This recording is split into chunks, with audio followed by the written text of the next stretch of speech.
You're listening to an Airwave Media Podcast.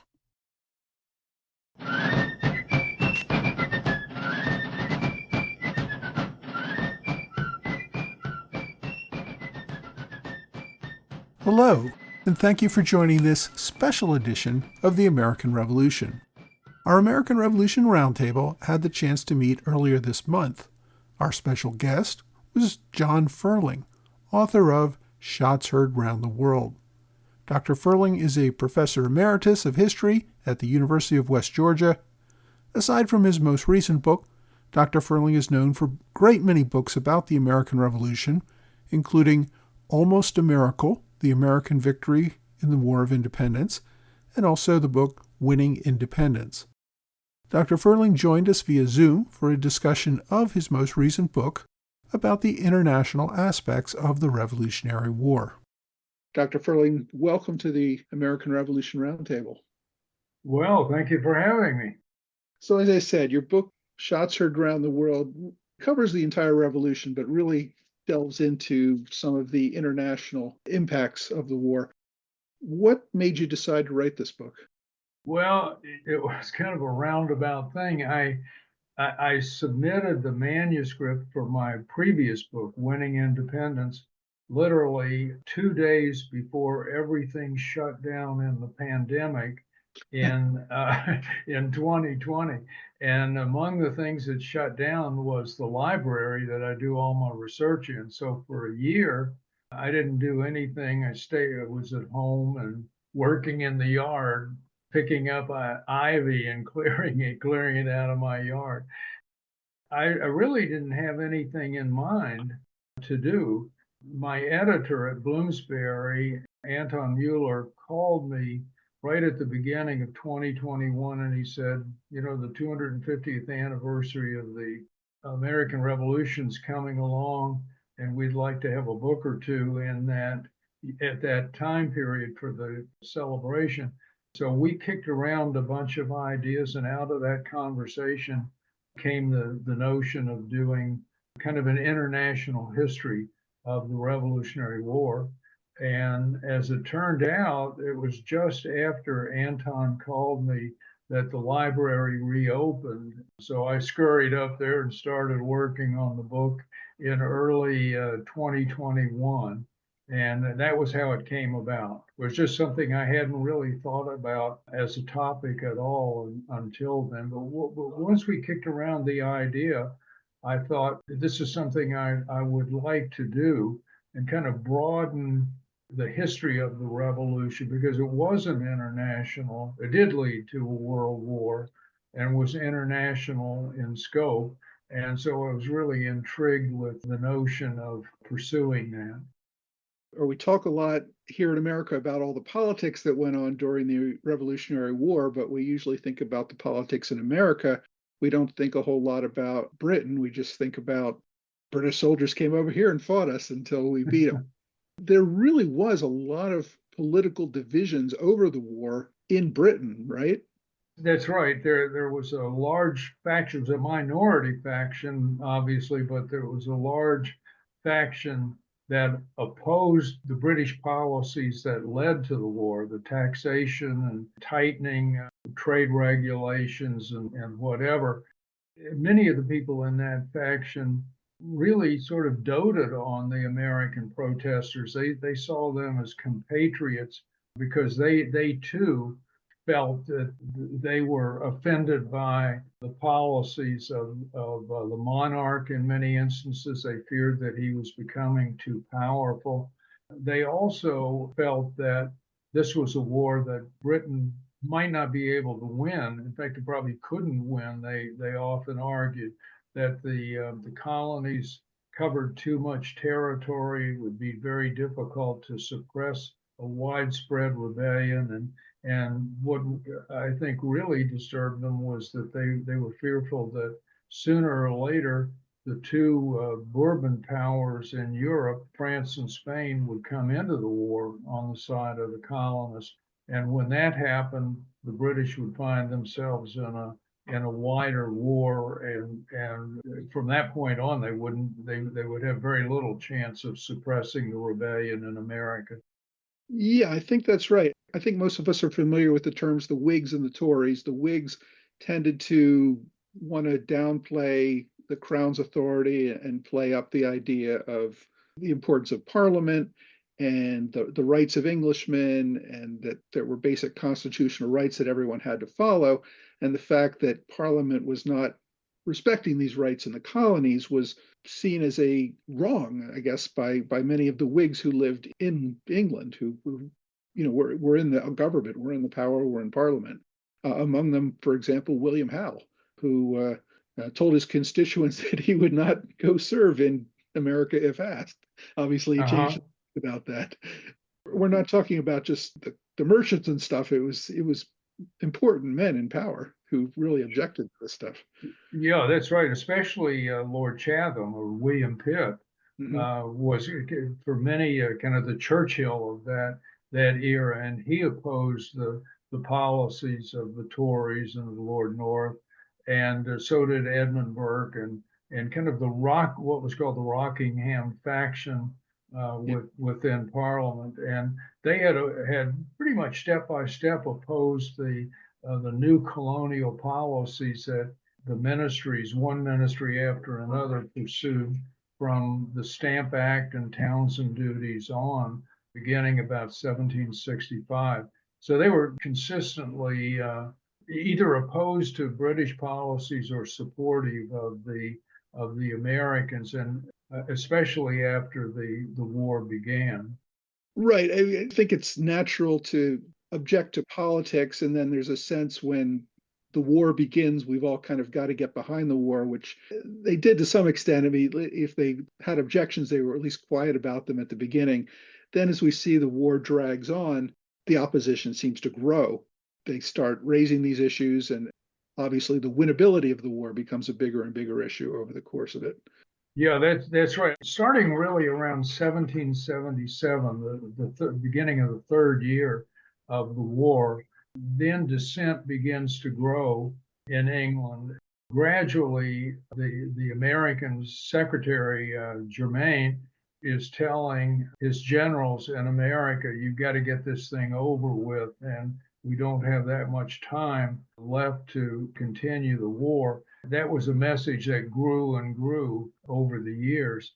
Certainly, I think they realized that there was growing opposition to the war in England. I mean, their taxation grew enormously during the war. There was a considerable fear. I think it turned out to be largely unwarranted, but a fear that this war would drive Britain into bankruptcy and produce social and political upheaval.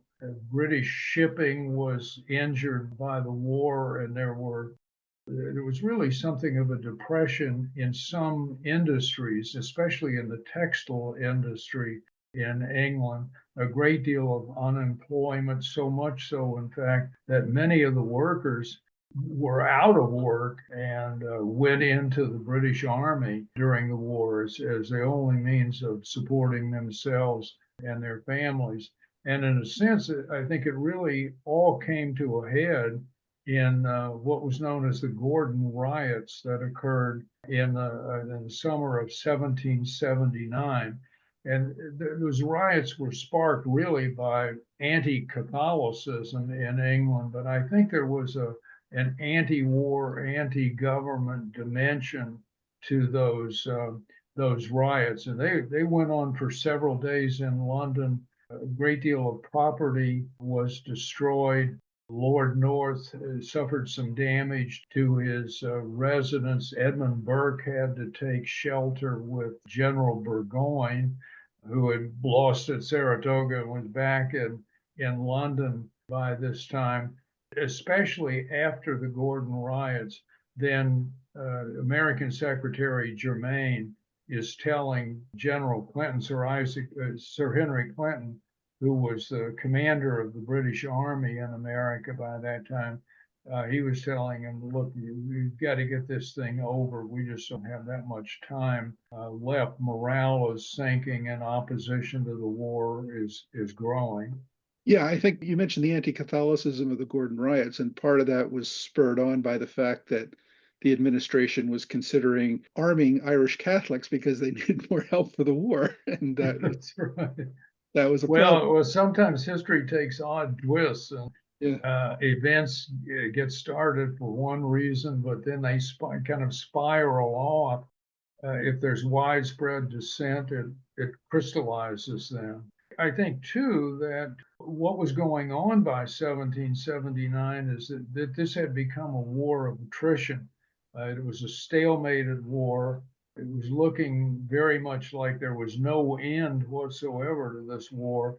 And it wasn't just in Britain that morale was sinking, but in America, too. You read the letters of George Washington, he's very disturbed by problems with morale and fearful that it's going to continue to grow in America. That tends to happen in all long wars, and it happened on the home front in America too. And remember that even from the very beginning, opinion in America was divided as well as it was in England.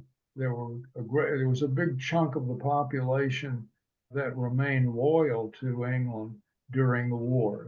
John Adams at one point said he thought the population was divided one third, one third, one third. One third supported the revolution, one third remained loyal to England, and one third didn't give a damn about the war. But most historians now, I think, take the position that among those who were activists, probably about 20% remained loyal to Britain during the war. And 20% is a big percentage, obviously. It's one fifth of the population. So they were there from the very beginning. So there's a divided opinion on both sides.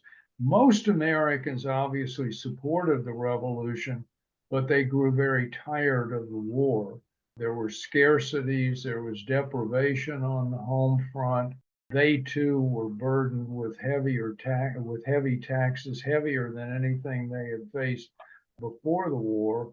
And so morale is sinking in this country. I think one of the things that I ran into that I found the most startling was that Arthur Lee from Virginia had been in London for a long time, and then he became one of the three original diplomats in Europe at the outset of the war: Franklin and Silas Deane and Arthur Lee. And Lee comes back to America in 1780. It's the first time since long before the war began that he came back, and he landed in Boston, and he spent a few days in Boston before he could get on his way to Virginia.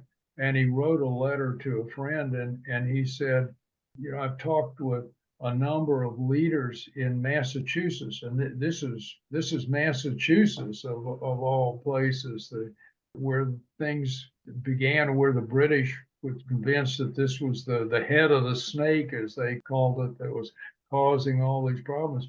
And Lee said, even after talking to all these leaders in Massachusetts, what I've discovered is most of them think that this war is going to end in a negotiated settlement, and that settlement may wind up short of American independence. So by 1780, I think time was on, the British believed the time was on their side. If they could string this thing out longer, then economic problems and sagging morale would build in America. And eventually, maybe the colonists would, what they still considered the colonists, would accept some sort of negotiated settlement short of independence. Yeah, I think anybody who looks at history notices a real trend in almost every war where the parties enter into it thinking it's going to be a quick victory, and then it drags into this horrible slog that drains both countries terribly in terms of blood and treasure. And at some point, they just want out at any cost, and that certainly was an issue here as well. Yeah, I think when the Norse ministry was discussing whether to use force and go to war, they were absolutely convinced that it would be a short war. I Yeah. mean, even some of them said we may not even have to increase the size of our army. The Navy can probably take care of it.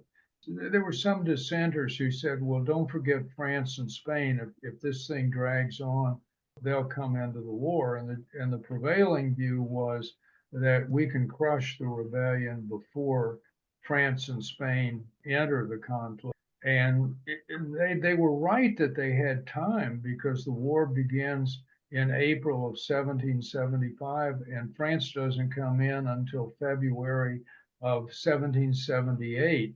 So they did really have about 3 years before the French came in to suppress the rebellion. One of the things I tried to argue in the book is that it was conceivable that Britain could have suppressed the rebellion militarily. And it goes back to the advice that General Thomas Gage, who was the commander of the British Army in America before the war began and last royal governor in Massachusetts, and he was advising the government in London, telling them that this is a really widespread rebellion. Don't think of it as just in Massachusetts or New England alone. It's more widespread than that. And we only have 5,000 troops in America. But if you send over a large army before you actually plan to use force, then I think that large army can just absolutely obliterate the rebels in the first clash.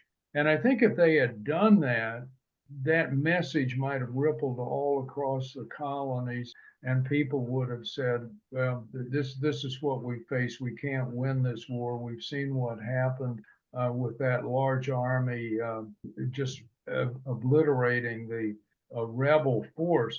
But the North Ministry did not send over troops, and they only had 5,000 here when the war began, and the result was the British paid the price at Lexington and Concord and Bunker Hill right at the beginning of the conflict.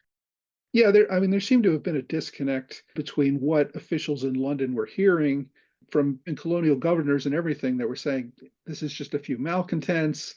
We can get it resolved very quickly. The colonists obviously don't have a professional army. There's no way militia are going to stand up to a professional army if we have to get tough with them. And then every time somebody came over here, like Gage, they said, no, this is a lot bigger. These people are a lot more than they thought. Yeah. Yeah, So I'm glad you mentioned that, because that was certainly one of the arguments that you heard in the ministry when they were considering using force, that militiamen just could never stand up against regular soldiers.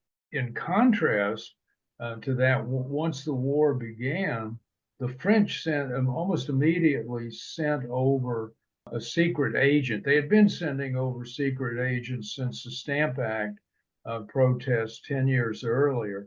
But right after the war began, the French foreign minister, Comte de Vergennes, sends over a secret agent to Philadelphia. That secret agent was actually a French army officer, but he posed as a businessman. And he met with what was called the Secret Committee of the Continental Congress. And their meetings were secret. The Congress was meeting at what we now call Independence Hall, but those meetings were held at Carpenter's Hall. And in fact, they were so secret that most of the members of Congress had no idea they were even taking place. And in those meetings, or after the meetings, the agent went back to France and reported to Vergennes on what he heard. And he tells them, look, the Americans have an army, and it's a well-led army by Washington. They've got zillions of militiamen who are willing to fight. But what they don't have are all of the tools that every army would need. They don't have weapons, they don't have uniforms, they don't have tents, and on and on. So he recommended to Vergennes that France assist the Americans and send over those supplies. And Vergennes went to the King's Council and advocated providing secret assistance. And the word secret was really the key here, not go to war at this point, but provide secret assistance, like in the form of munitions and the other paraphernalia that the army needed. And the king, Louis the 16th, who was a very young guy, his father, Louis the 15th, had died of smallpox just a couple of years before. He was 21 years old when he took power, so he's probably about 23 at this point. And Louis the 16th agreed to the proposition of secret aid. And all through the war, every time Vergennes would have to go back and ask for more and more, first it would be send a navy, then it would be send an army, then it would be send a larger navy over.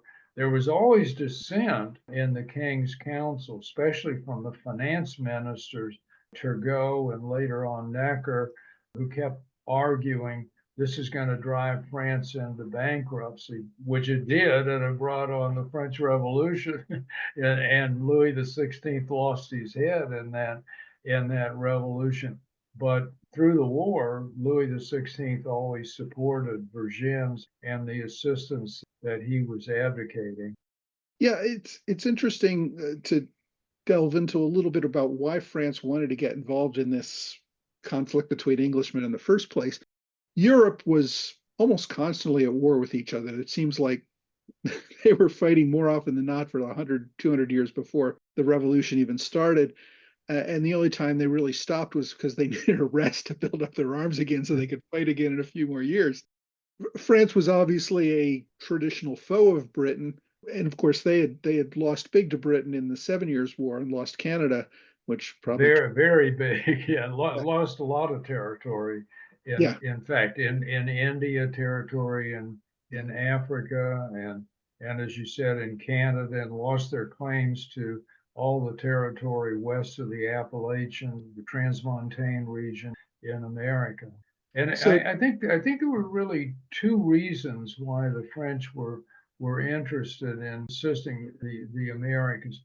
Part of it is just revenge against Britain, revenge because of what they had lost in the 7 Years' War that ended in 1763, and they felt they had been treated very condescendingly by the British in the years after the 7 Years' War. But also, I think, really at the heart, beyond revenge, the French felt that Britain had become a great power because they possessed the American colonies. I mean, here was 13 colonies, about 2.5 million free people living in the colonies. It generated a great deal of wealth for Britain. That wealth translated into power. And if the French could help the Americans gain independence, Britain obviously then would lose those colonies. And when it lost those colonies, Britain would be weaker. And I think those two things, revenge and the idea of stripping Britain of its American colonies, those were the two ideas that drove Vergennes. And they weren't really the ideas alone of Vergennes. The French Foreign Ministry had pursued those ideas from the moment of the Stamp Act and 10 years before the war began. But certainly it's Vergennes becomes the foreign minister about 1 year before the war began in America, and he's still the foreign minister following the war. So he's the guy that I came to really respect in the course of working on this book. And afterwards, I looked it up, and as far as I can determine, there's only one town in America that's named for Vergennes, and it's a town in Vermont. So, we've got places all over the country named for Marquis de Lafayette and other people who fought, and certainly for American patriots. But Vergennes has largely been forgotten here. Town just 50 miles down the road from where I live has a statue of Lafayette in its town square, but you won't see any of Vergennes. And he played a really important role, absolutely important role in America's victory. In a sense, I think he's kind of the forgotten founder because without Vergennes, I don't think America could have gained its independence. In other words, France was pivotal in America's independence, and no one was more important than bringing that about than Vergennes. Yeah, I think that's right. I mean, Lafayette is the face of French support, so to speak, because he was the young, idealistic 19-year-old who came over to get his own hands dirty and risk his own life for liberty. And Vergennes is the guy back in Paris just dealing with money matters and stuff like that. It's not as sexy, I guess, but absolutely critical to the ultimate victory.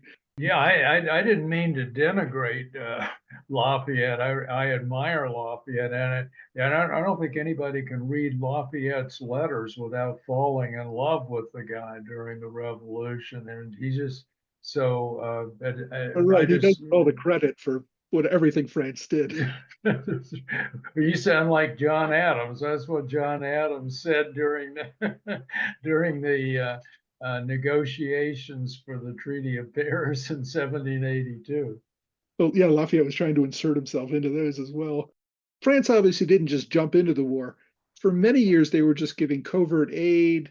Do you think they thought that maybe just giving some, kind of loose change to the colonists just to remain a burr in Britain's side was enough, and that maybe they could just do this on the cheap and cause Britain a lot of hassle? Or did they think from the beginning this would eventually lead to war? They were just biding their time. Yeah, well, I think they were constrained at the beginning because they were rebuilding their navy, which had been decimated in the 7 Years' War. From almost the beginning, I mean, it's a slow process building those ships in the 18th century with their technology and whatever. The French estimated the Navy's not going to be ready until 1778. And that was when, in fact, they did ally with America and come into the war. So they were constrained by that. But when they gave secret aid, I think they had been impressed by Washington's leadership, particularly at Trenton and Princeton. And so they felt at that point that with the assistance that they could provide with artillery and muskets and ammunition and whatever, that the Americans probably couldn't defeat the British, but they could string out the war long enough that the British would eventually decide we can't win this war and that they would grant independence. After the Americans defeated, after Horatio Gates' army defeated the British under Burgoyne, and the British army, Burgoyne's army surrendered at Saratoga in October of 1777. The French at that point found themselves in kind of a dilemma of their own making. The Americans had defeated the British in an army, and Vergennes knew that the North government would offer peace terms to the Americans. And so Vergennes thought, oh my God, the Americans might accept these peace terms, which would be terms really eliminating all of the new colonial policies that had brought on the conflict, but the colonists would remain within the British Empire. And so Vergennes at that point felt that he had no choice but to come into the war, to offer to come into the war to prevent the Americans from accepting North's peace terms. And in fact, George Washington said he thought North's peace terms constituted a greater threat to American independence than the British Army did. So Washington and Vergennes were thinking more or less along the same lines. So at that was the point Vergennes went to Louis XVI and said, look, we need to ally with the Americans. And the king agreed again, and the alliance was very rapidly negotiated and went into effect, or at least was completed. It had to be approved by Congress, but it was completed in February of 1778.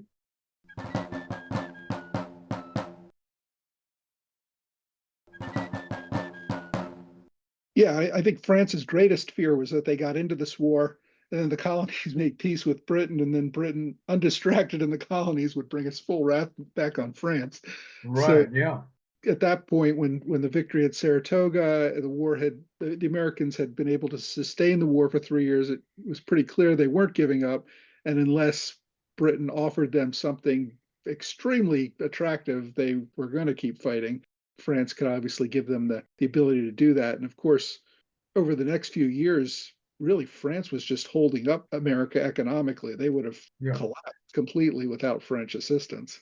Yeah, that's true. Once the alliance was negotiated, part of that was that Vergennes went to the king, got his sanction for the alliance, but he also asked the king to send a large naval squadron to America. And I think the notion at that point was that the French Navy would cooperate with Washington, and the French remained impressed at that point with Washington. He had not succeeded in the Battle of Brandywine, but he followed Brandywine with a daring attack on the British at Germantown just a couple of weeks later.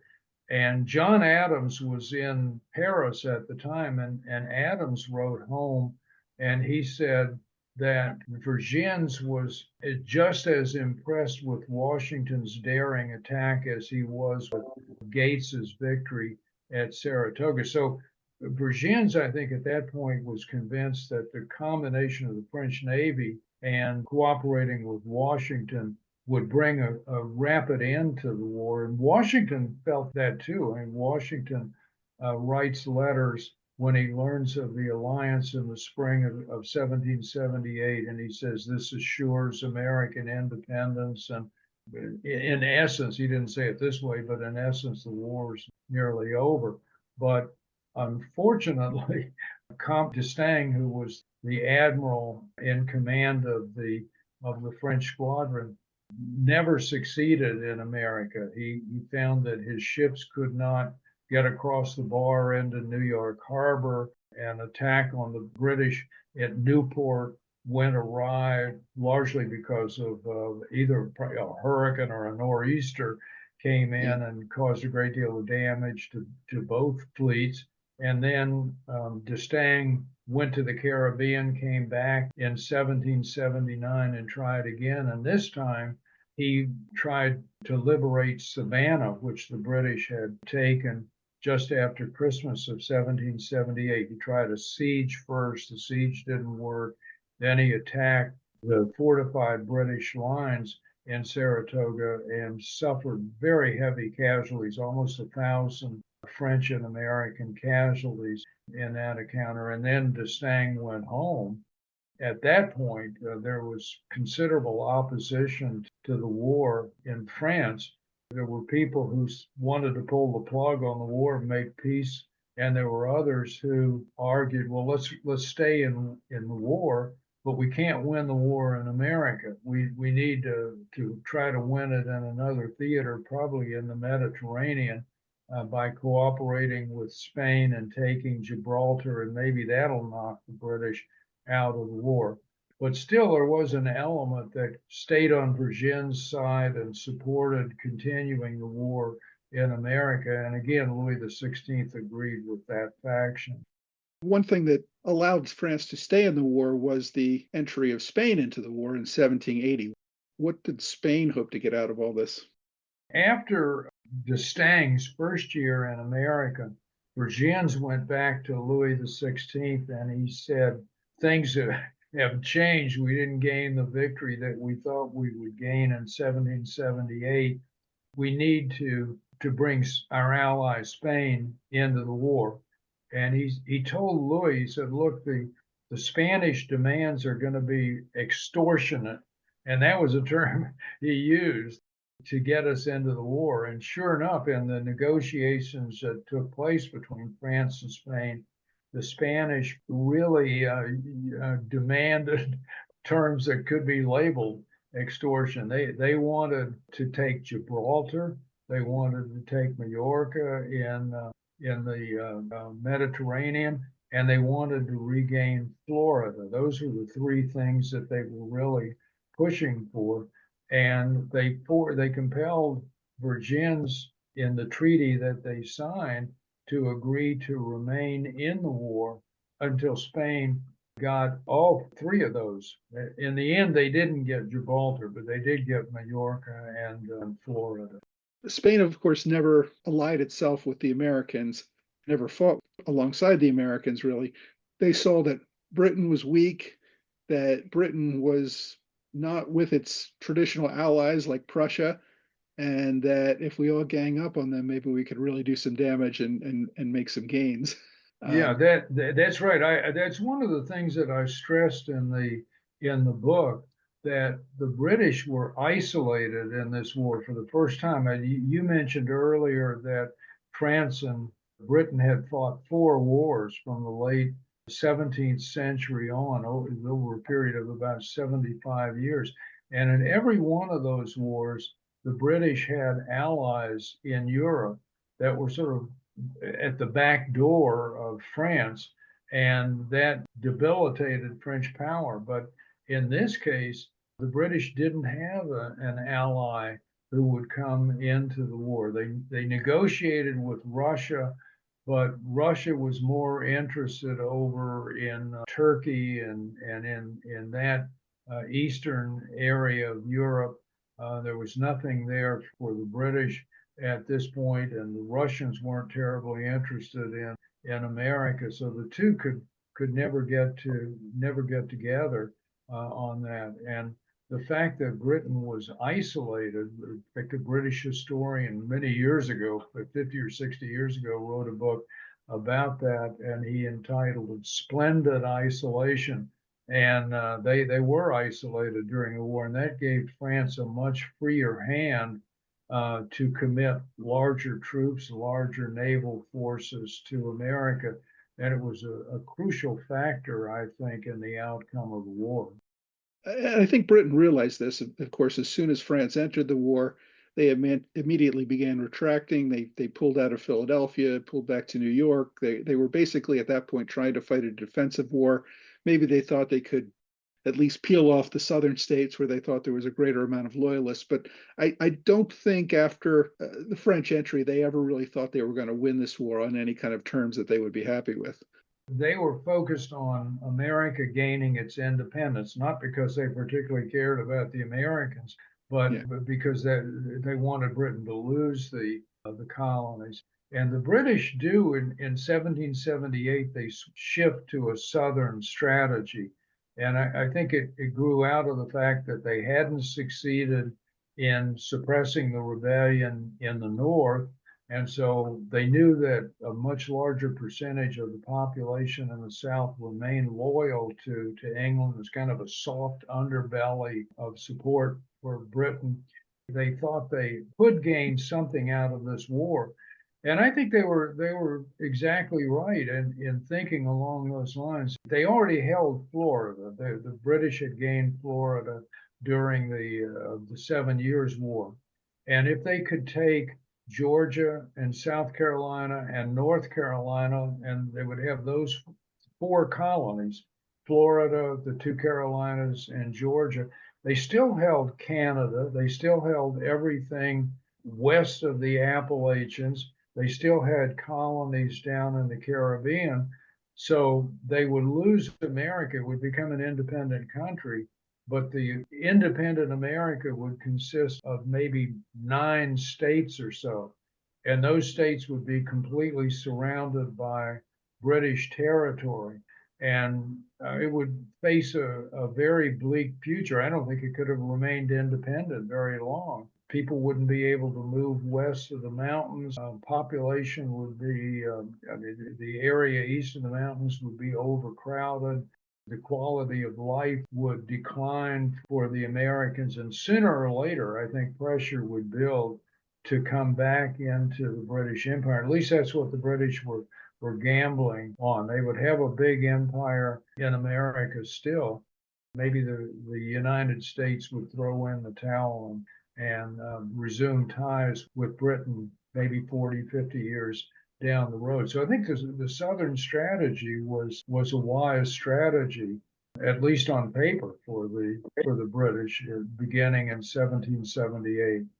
Beyond just peeling off the colonies from Britain, I mean, France and Spain thought they had a really good chance to hurt Britain in a big way. They were actually planning an invasion of England at one point. Yes, they did try to invade England, or they were prepared to invade England. Both France and Spain raised an army. This was in 1779. Both raised large navies, but they never were able to pull off the invasion. And not a single Spanish or French soldier stepped foot on British soil. And what happened was they thought they would be ready to land in June of 1779. There were all kinds of delays, probably many of them unavoidable.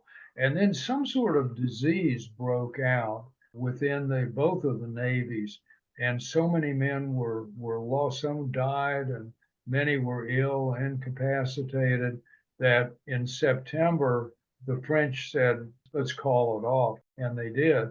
And the Spanish wanted to try again in 1780, and Vergennes and the French government said, "No, not again. We'll try some other means of winning the war." And out of that really came the idea, instead of invading England, that in 1780 the notion began to hatch of sending a French army over to America. And a number of people in Paris and in Versailles were pushing the notion of sending an army over. Lafayette had gone home. He was one who was pushing the idea. And Lafayette had the perfect general in mind to lead that army, and that was himself. But in the end, Louis XVI agreed to send over an army, but he sent over an army under the leadership of Rochambeau. And Rochambeau had been a general before Lafayette was even born. So the French army lands in Rhode Island in July of 1780. And then Vergennes is pushing for sending over a large fleet. Early in 1781, the king agrees to that. Admiral de Grasse is appointed commander of the fleet. It's in all sent over a bit over 20 men of war, with the notion that there were already some French ships in Newport, and they could pick up additional ships in the Caribbean, so that this squadron would be infinitely larger than anything the British could put together. And de Grasse did have, in the end, pretty close to 30 men of war with him when he sealed off Chesapeake Bay and trapped Cornwallis at Yorktown. Yeah, and obviously that was critical to the ultimate victory. But it's interesting that the French fleet being there was mostly almost an afterthought. It was more of a let's get out of the Caribbean during the height of hurricane season and Yeah. do something for a month or two, and then go back to fighting for the real valuable land in the islands. Well, de Grasse's orders were he would arrive in the Caribbean in the spring of 1781.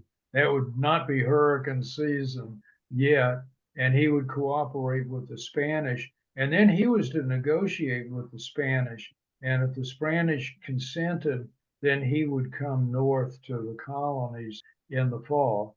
And he did negotiate with the Spanish in what's now Haiti, and the Spanish agreed go north. And so he sails about August the 1st or so from the Caribbean for Virginia. In fact, Rochambeau had written to de Grasse and asked him to come to the Chesapeake, and he did that without Washington knowing that he had done that, although 2 or 3 weeks later, maybe Rochambeau felt bad about that, but he confessed to Washington what he had done, and Washington said, "That's okay with me." But the notion was that de Grasse would come to the Chesapeake and see what was what, and then would probably come on to New York. That was what Washington hoped. Washington was really focused on an Allied attack on the British Army in New York. He thought there was a much greater chance of scoring a decisive victory there than in the Caribbean. Although eventually I think, he saw what was happening by August of 1781, and he was all too willing to go along with. Well, yeah, I think he had no choice. The French said, well, we're going to attack Virginia. If you guys want to come along with us, that's fine, but that's what we're doing. But the one country I guess we haven't talked about yet is poor little Holland.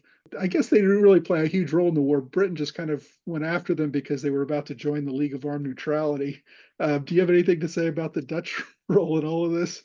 Yeah, well, the Dutch had traditionally been pretty close to the English, but from the very beginning in this war, they were clandestinely funneling supplies, even before the war, in fact, funneling military supplies to the Americans.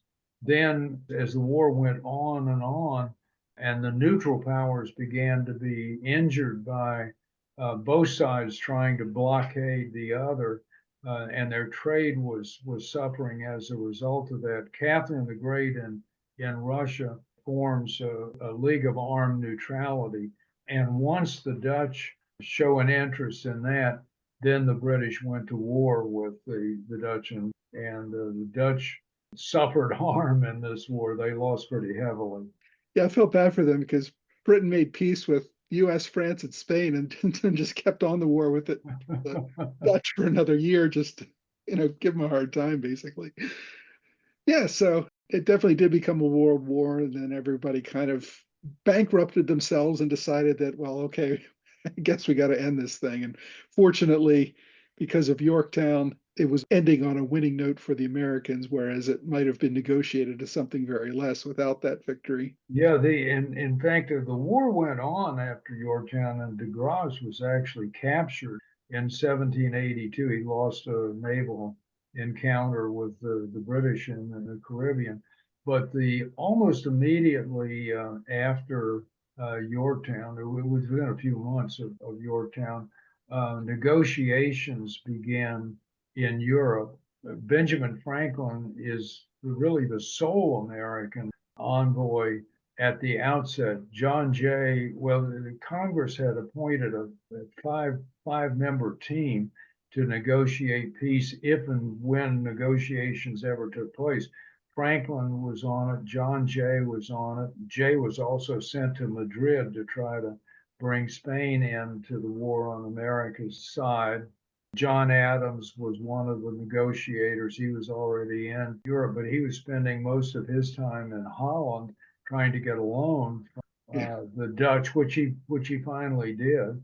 Jefferson was appointed to the committee, but declined to go because his wife was dying. In fact, from complications from childbirth. And Henry Lawrence was the fifth member of the committee, and he was captured crossing the Atlantic. So initially, Franklin does it all, and then Jay comes over in the summer of 1781. He gets involved in the negotiations. And when it looked like there was a breakthrough in the fall, John Adams is summoned from The Hague, and he arrives in Paris. And so most of the negotiations are carried out by Franklin, Adams, and Jay. Lawrence arrived literally on about the last day of negotiations after the treaty had already been put together. Franklin was convinced that Jay and Adams would outvote him on everything, and they would make a terrible treaty. He feared maybe even blow the chance to make a peace. It might so alienate Vergennes. But the three worked together pretty well, and all three of them eventually said, I think probably somewhat for public consumption, but probably basically accurately, that they got along pretty well during the negotiations, and they concluded a splendid treaty. I think that not only did America gain independence, but what was really important was that the negotiators, especially Adams and Jay, but Franklin didn't dissent from this. They pushed for the Americans to gain every inch of territory west of the mountains to the Mississippi River. And the Treaty of Alliance with France stipulated that America was to have what it possessed at the time the war broke out and whatever it won during the war. And it didn't possess the area west of the mountains before the war, and it didn't win that territory during the war. I mean, there were some battles with Native Americans out there, and they won a couple of small and relatively small encounters. But the French agreed to that, kind of pressured the Spanish into relenting to the Americans having that territory. And at the end, America got everything but just a small area that remained in dispute for almost 50 years, from about the middle point of present-day Mississippi and Alabama down to the bottom of those states. So it was really a magnificent treaty that the United States signed. And in that Treaty of Alliance, by the way, it stipulated that neither side was to negotiate a separate peace with England, but America signed this treaty with England in November of 1782, and France didn't conclude its treaty with Britain for about 3 more months. So in a sense, America violated the first treaty it ever negotiated. Well, yeah, Vergennes was certainly not happy about that. But yeah, no, well, the way they got around it is they said, this isn't really a peace treaty, but these are the terms we'll have as soon as France agrees. That's right. It's a preliminary treaty. And it was really a preliminary because it hinged on France eventually concluding peace, which they did early in 1783, and also on Congress approving the treaty, which Congress was all too happy to do in 17. But they did completely undercut France and Spain's bargaining power with Britain by making that deal. Yeah, I'm going to open it up for questions now. William Barr, do you want to ask your question?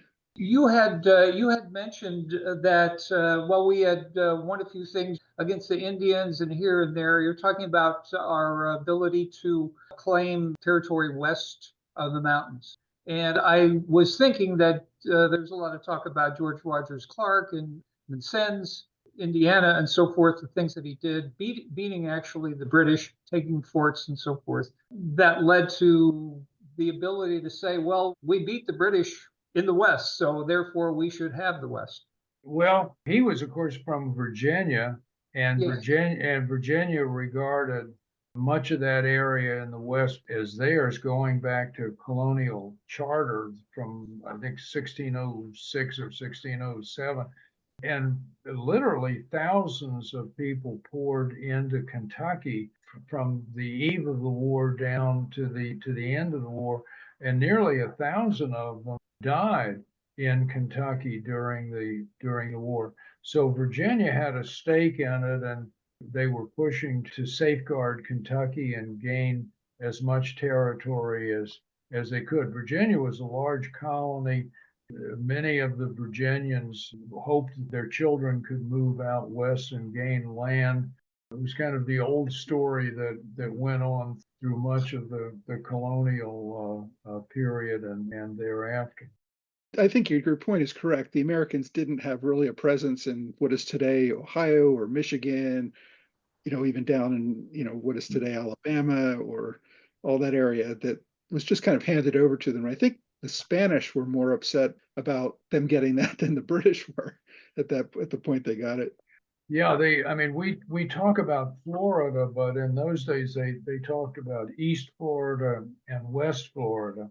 The Spanish had lost both to the British in the 7 Years' War, and they were interested in regaining those and actually training and building a militia and a military force that went into action immediately when they learned that that Spain had come into the war. They learned that before the British did, so they caught the British by surprise, and they were able to take much of what they had lost along the Mississippi River And then they moved east and took Mobile and eventually took Pensacola.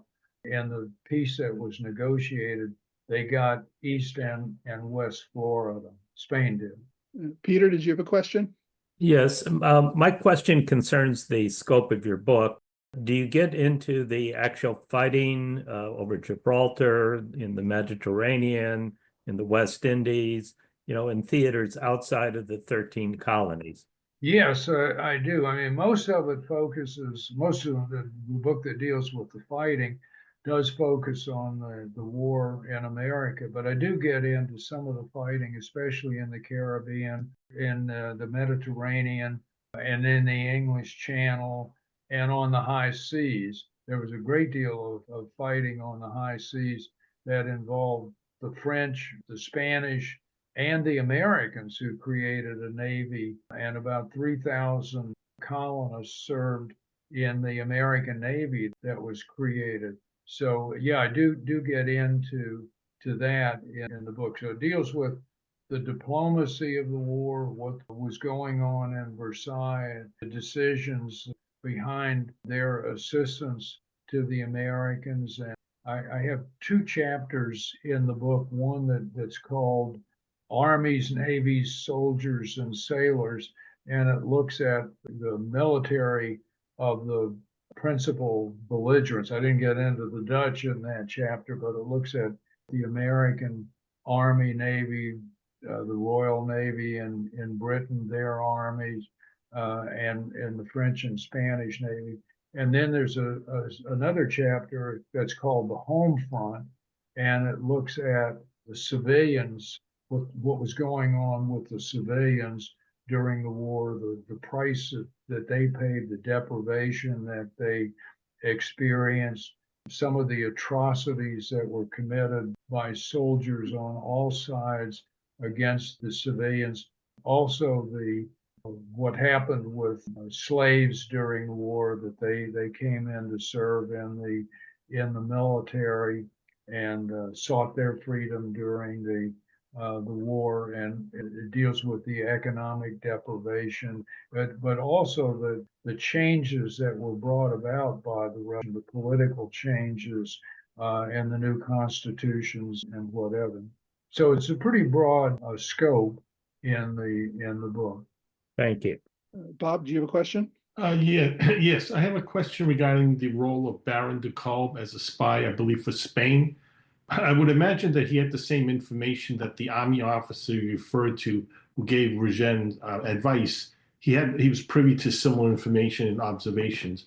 Can you talk about de Kalb's role to Spain, and what was the Spanish, what information was provided, and what was Spain's response? De Kalb was in the French army, and he had been sent over before the war as a secret agent.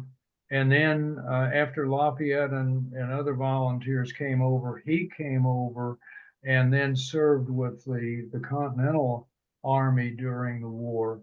Unfortunately, he died at the Battle of Camden in the summer of 1780. He became disenchanted with Washington during the war. He thought that, in fact, he said that he thought Washington was just ill-equipped to be a commander. It's a very different outlook than Lafayette had of Washington. But yes, he served for several years and unfortunately died in combat. He had been sent over by France I don't know if it was in the late 1760s or early 1770s, but before the war, and he actually traveled around America pretending to be a German businessman, just kind of getting a better understanding of the resources and military abilities over here. Yeah, he was charged with I think it was the late 1760s that he came over as a secret agent, and his charge was to determine whether this might lead to a war and whether the Americans would be capable of waging war against Britain. And his report was that no, war isn't imminent, and the Americans probably wouldn't have the capability of waging the war, at least for another generation or more. And Bob also asked about the French spy that gave advice to Vergennes at the beginning of the war. That was Bonvillard, right? That's right, Bonvillard. Yeah, and he was the one that met with the secret committee and then went back and made the recommendation for assistance to the Americans. Okay.